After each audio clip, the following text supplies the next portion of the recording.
안녕하세요. 성공 스토리 만남의 변호사 이재만입니다. 유대인은 자녀들에게 남보다 뛰어나라가 아니라 남과 다르게 되라고 가르친다고 합니다.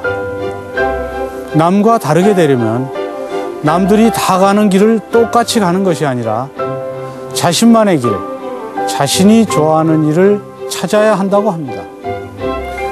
만화를 좋아한 철부지 아이, 영어를 한마디도 못했지만 오기와 열정과 투지로 하버드 대학에 진학했고 강연을 통해 12만 명의 사람들에게 불가능한 꿈을 꿔라, 자신이 가고 싶은 길을 가라고 이야기하는 오늘의 주인공 누구일까요? 함께 만나보시죠. 초등학교 3학년 때 부모님 이혼. 고1 때 어머니를 찾아 미국에 간 켄트김. 미국에서 생활고를 겪으며 힘들었지만 혼자 남매를 키우는 어머니를 위해 3년 만에 하버드 대학에 입학.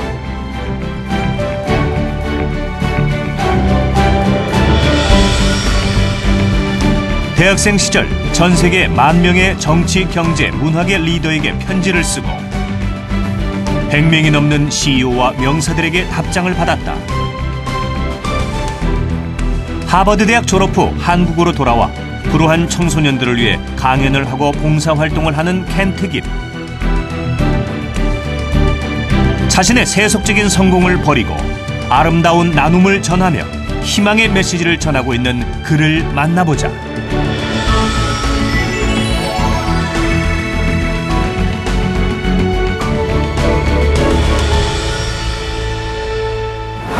안녕하세요. 안녕하세요. 예, 반갑습니다. 반갑습니다.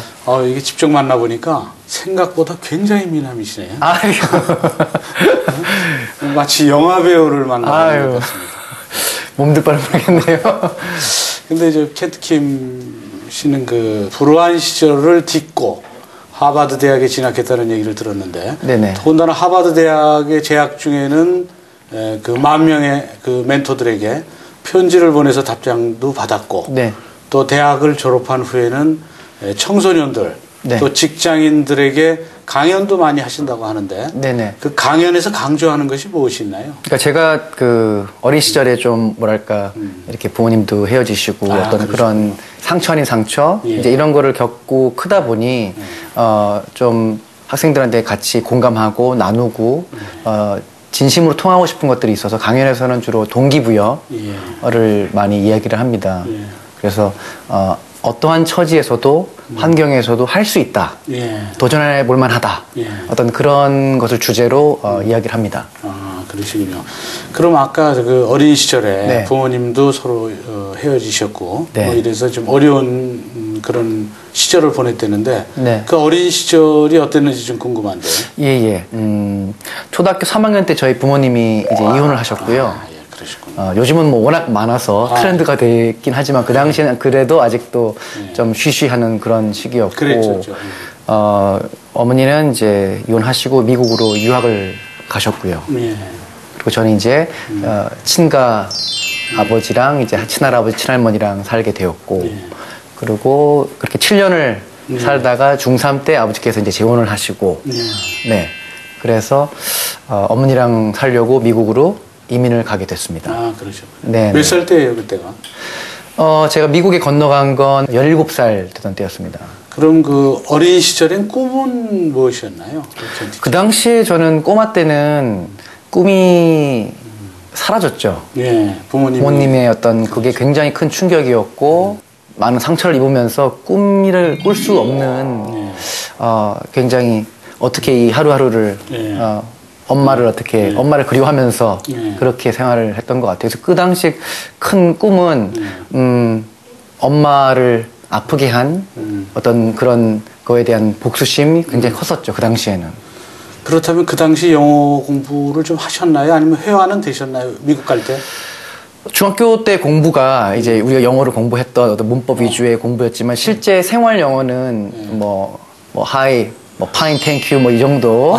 그랬어요? 그 정도였습니다. 네. 그러면 영어를 거의 회화는 거의 불가능한 상태였었을 텐데. 그렇죠. 네. 시청자분들이 네.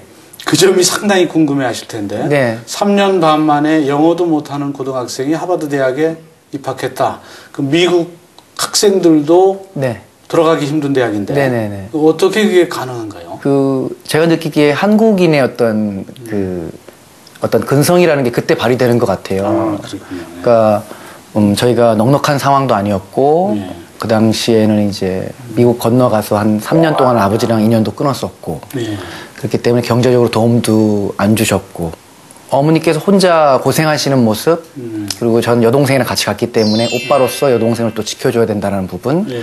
근데 미국 아이들은 영어를 못한다고 무시를 하고 네. 백인들이기 때문에 또 동양인을 무시하고 그런 게 은근히 인종차별이 있지 않습니까? 그거를 그렇죠. 느끼면서 좀 화도 나고 보여주고 싶고 예. 한국 사람이 할 수 있다라는 거를 그러니까 일단은 직접적으로 피부에 애들이 무시한다는 게 느껴졌기 때문에 니들보다 영어를 더 잘하고 싶다라는 의미에서 굉장히 열심히 했던 것 같아요. 그러니까 짧은 시간 안에 그러니까 저는 드는 생각이 의지가 강해지면 몸은 움직인다고 생각을 합니다.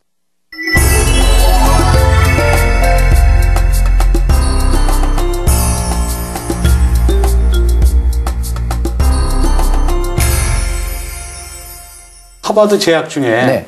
그 10,000명의 그 CEO들한테 편지를 보냈다고 했는데 네. 그 편지를 보내게 된 계기가 네. 어떤 책을 읽었기 때문이라고 하는데 이게 무슨 책인가요? Think and Grow Rich라는 생각해서 부자가 되어라, 부유하게 되어라라는 나폴레온 힐이라는 분이 쓴 책인데요. 딱 들어오고 나니까 갑자기 멍해지면서 이제 뭘 하지? 길을 잃어버린 새처럼 목표를 달성하니까. 네, 이제 꿈이 사라져버린 거예요. 그래서 그 꿈을 찾게 된 계기가 이제 그 책을 통해서 젊어서 네 스승은 네가 찾아라. 이 말이 굉장히 와닿았어요. 맞다. 내가 하버드에서 참 석학들을 많이 만나 뵙고 하지만 이분들도 공부를 하신 분들이지 실전에서 세상을 움직이고 어떤 그런 선구자적인 역할을 하신 분들은 기업에도 계시고 정치계에도 그렇죠. 계시고 다양하게 계시기 때문에 내가 직접 만나 뵈러 가야겠다. 그래서 편지를 띄우게 됐습니다.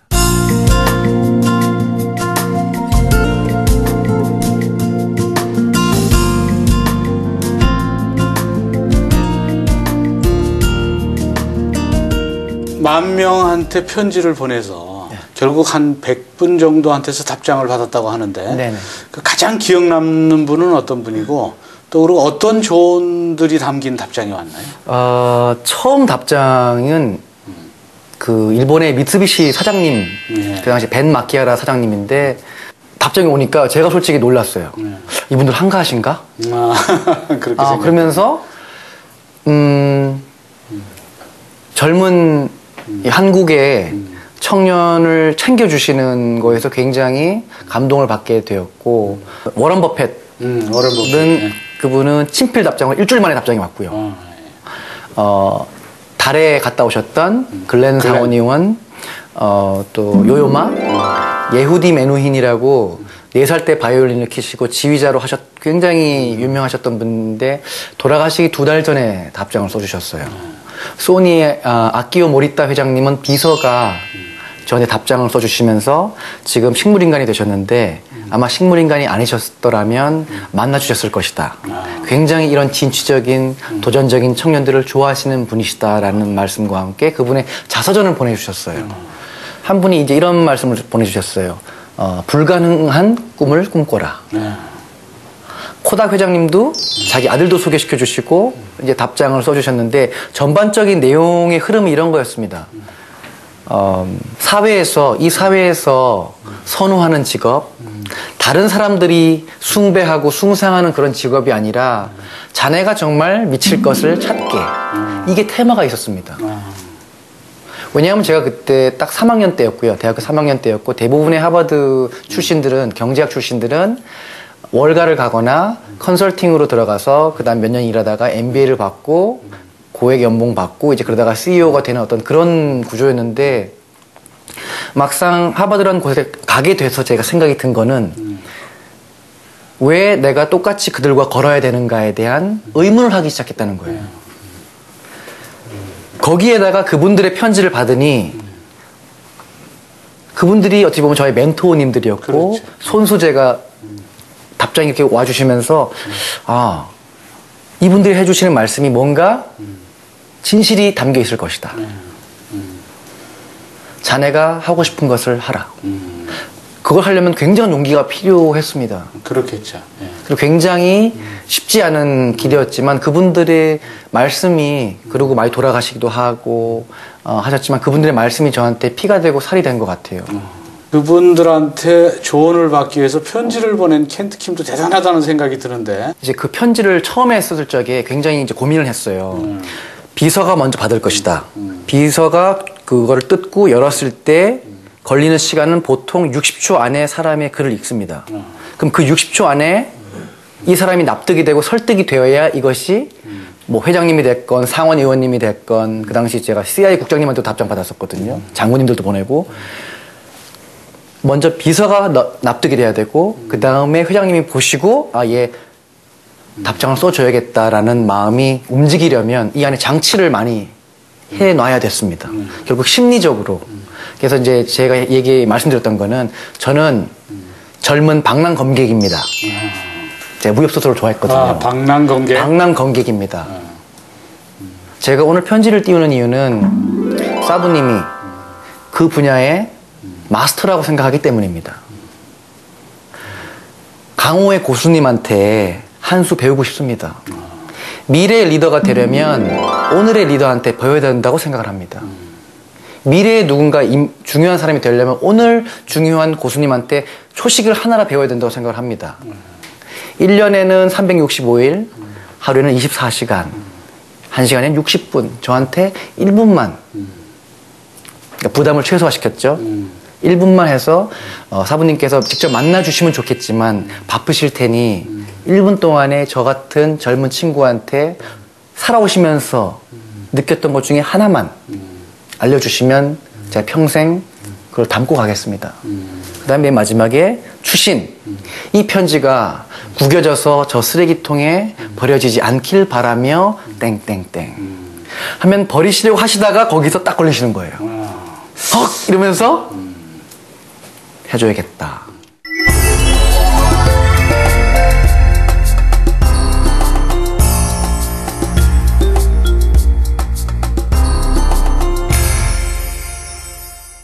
그 미국에서 이제 하버드 대학을 졸업하고 네. 그 이후에 미국에 있다가 국내에 들어왔는데 네. 언제 들어왔고 또 그때는 왜 이제 국내에 들어오게 됐나요?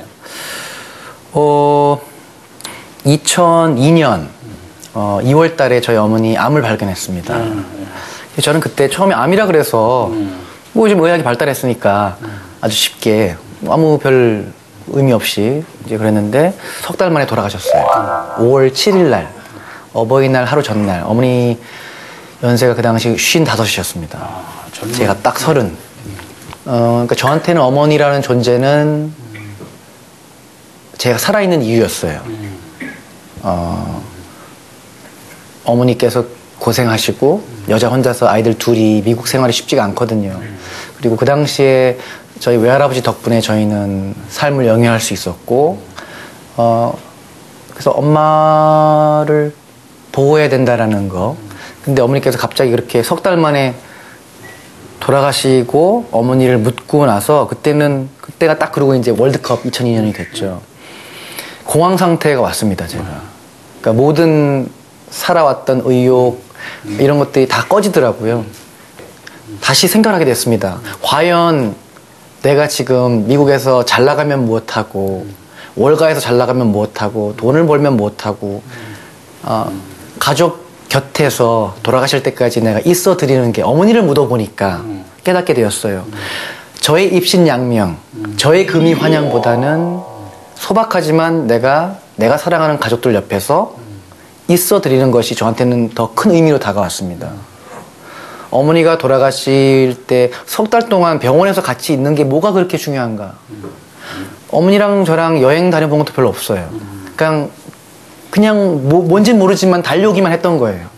삶을 다시 돌아보게 되면서 그래서 2005년도에 과감히 내가 거기 다 접고 와서 아버지랑도 그 전에 이제 화해를 하게 됐지만 대학생 때 지금은 아버지랑도 너무너무 친하고 저희 새어머니도 너무너무 제가 사랑하고 이제는 그런 것 같아요. 미워하고 싶지 않고 복수나 어떤 그런 거에 얽매이고 싶지 않아요. 그 상처가 너무너무 크고 그게 얼마나 오랜 시간 동안 한 개인을 피폐하게 만들 수 있는지 알기 때문에 지금은 사랑하고 살고 싶고 그 연장선이 어떤 봉사나 어떤 나누는 거 이런 거에 더 포커스가 잡히게 된 것 같습니다. 오늘은 봉사특공대의 봉사활동이 있는 날. 봉사특공대는 켄트김이 뜻을 함께하는 사람들과 만든 단체로 이들 멤버들은 매월 첫째 주 토요일마다 불우한 친구들이 있는 곳을 찾아가 봉사활동을 하고 있다. 너희들이 앞으로 살아가면서 대한민국에서 너희들을 밟으려는 사람들이 많을까? 챙겨주려는 사람들이 많을까? 무슨 말이냐면 너희들은 굉장히 강해져야 된다는 거야. 너희들은 더 강해져야 돼. 더 단단해져야 돼.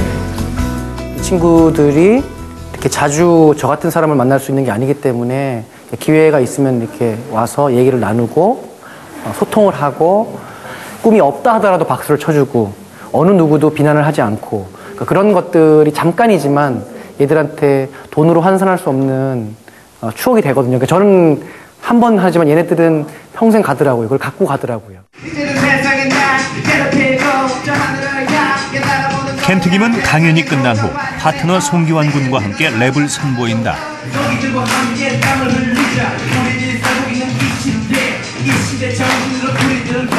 노래를 하는 것도 어찌 보면 단지 강연만이 아니라 노래를 통해서 이 친구들과 더 호흡하고 소통하기 위해서 저희가 노래를 하는 것이지 저희가 뭐 정말 프로페셔널한 힙합 정도까지 저희가 아직도 갈고 닦아야 길이 많기 때문에 함께 어떤 언어, 젊은 언어들을 하고 이렇게 노력을 한다는 의미가 중요하다고 생각을 해요.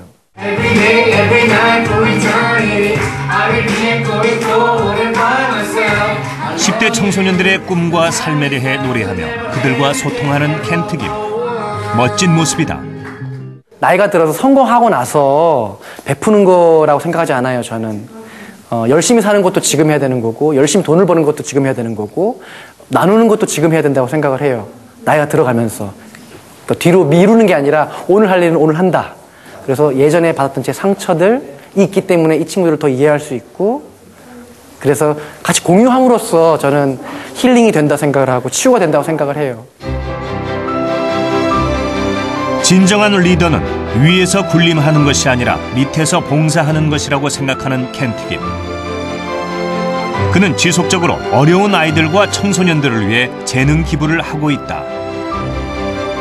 그는 책을 통해서도 자신의 생각을 나누고 있다. 학벌이 아닌 진짜 공부를 해야 하고 진정으로 자신이 원하는 삶을 살아야 행복하다는 것을 아는 그는 항상 그 사실을 사람들에게 전하고 있다. 그리고 그는 2012년 멘토 파티판을 개최했다. 보육원 학생들을 초대해서 각계각층의 멘토들을 만나는 기회를 만들어준 것이다. 항상 나눔과 봉사에 대해 생각하는 켄트김. 박수를 보낸다.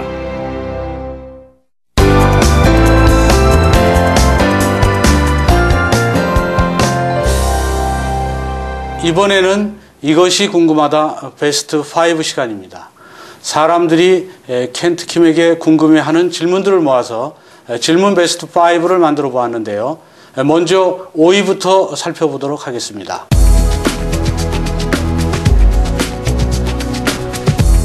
아무래도 성공을 하려면 실패를 할 수밖에 없는데 그 실패에 대해서는 어떻게 생각하고? 우린 항상 틀렸어에 포커스가 있습니다. 근데 저는 틀려봐야 약점을 알게 된다고 생각을 합니다. 아, 내가 이 부분이 부족하구나.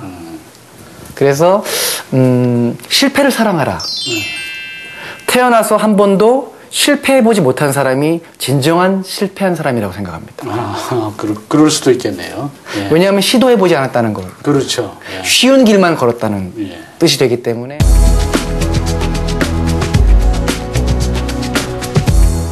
나만이 갈 수 있는 길, 나만이 할 수 있는 일을 찾아야 된다고 생각합니다. 결국 그거는 다양한 사부님을 만나고 멘토를 찾아가고 그냥 학교 집 도서관 가서 토익 공부하는 게 저는 다가 아니라고 생각합니다. 대학교 때는 책 공부는 이제 그만. 사람 공부를 해야 되고 진짜 사부를 만나서 그분들한테 돈을 들이면서라도 배워야 된다고 생각합니다. 저는 도제를 믿습니다.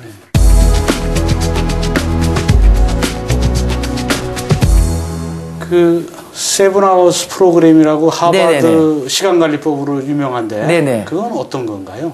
하버드라는 학교에 들어가면 매 주마다 세상을 움직이시는 쟁쟁한 노벨상을 받으신 분에서부터 블루밍데일 회장님에서부터 별의별 사람들이 많이 오세요. 공부할 시간이 점점 줄어들더라고요. 그런 살아있는 수업들을 들어가게 되면서 그러면서 제 시간 관리가 망가지게 됐습니다. 고등학교 때까지의 공부 방법으로는 되지가 않더라고요. 아, 그렇겠네요. 네. 그러면서 제가 기록을 다 하기 시작했습니다. 한 시간마다. 깨달은 게 1. 시간에는 색깔이 있다. 핑크색의 색깔은 내가 노는 시간, 즐거운 시간, 잡생각하는 시간, 핑크색, 밥 먹는 시간도 되겠죠. 초록색의 시간은 풀의 색깔처럼 생산적인 시간, 내가 혼자 운동을 하는 시간, 혼자 공부하는 시간, 책 보는 시간. 파란색은 새로운 것을 만나는 시간입니다. 그래서 두 가지 개념, 시간에는 색깔이 있다. 두 번째는 시간 관리는 계획하는 게 다가 아니라 기록이다.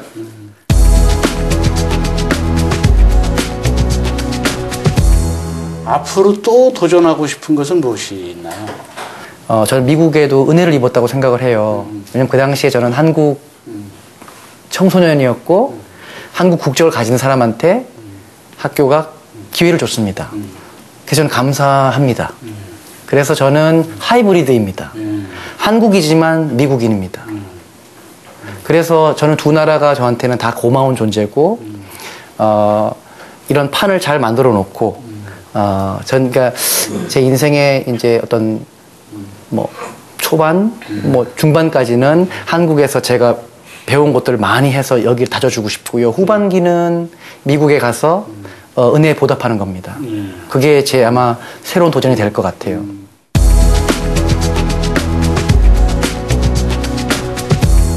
너무너무 좋은 질문이라서 이재만 변호사님은 저거에 대해서 어떻게 생각하셔요? 아, 꿈을 찾는 거? 네.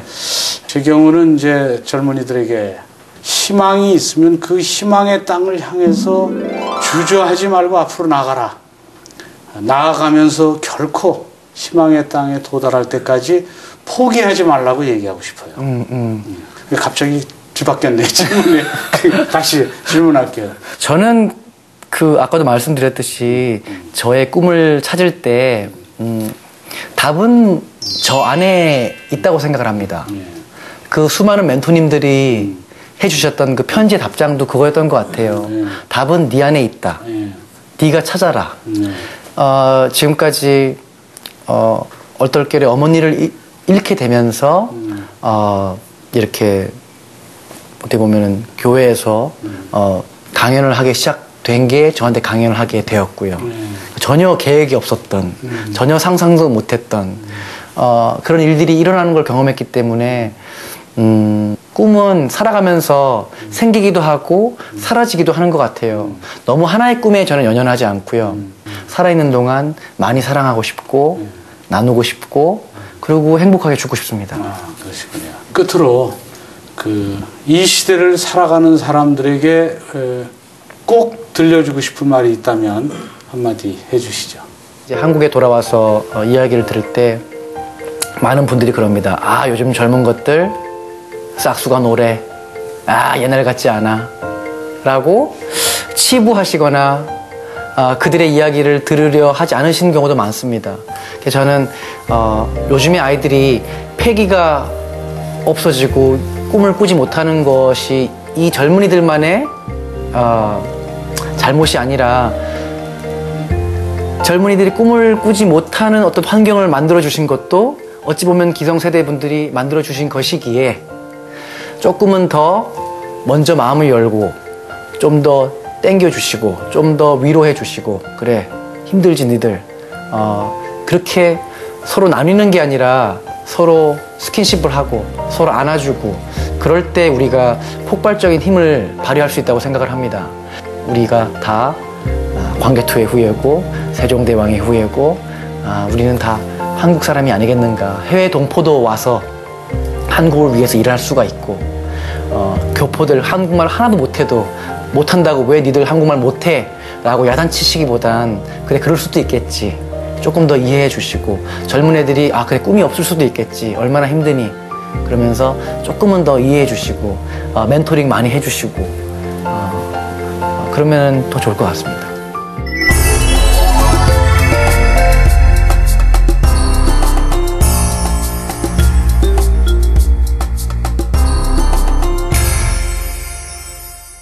지금까지 켄트킴 와이즈만 대표와 함께 했는데요. 켄트킴이 구상하고 있는 멘토 파티 판이 성공적으로 개최되기를 그리고 계속되기를 기대하겠습니다. 그럼 저희는 다음 주 이 시간에 새로운 멘토와 함께 다시 찾아뵙도록 하겠습니다. 고맙습니다.